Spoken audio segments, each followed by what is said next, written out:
I will forever be grateful. Kasi nung there were times na talagang I was really down. I was gonna say, my gosh, ang payat ni Claudine. Thank you. I mean, how much did you lose? 84 pounds. 84 pounds. Okay. In 2 how many- months. 2 months?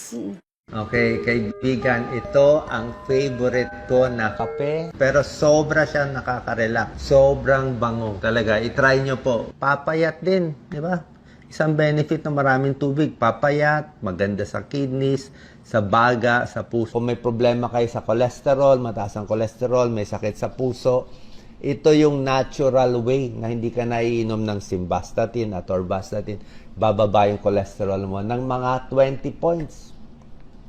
Cholesterol mo 280, baka bumaba ng 260, 250 na lang. Kasi meron siyang beta-glucan, isang soluble fiber na nakakababa ng bad cholesterol. Parang inaalis niya yung cholesterol sa katawan natin. Kaya napakaganda. Subukan niyo po, lalo na pag everyday yan.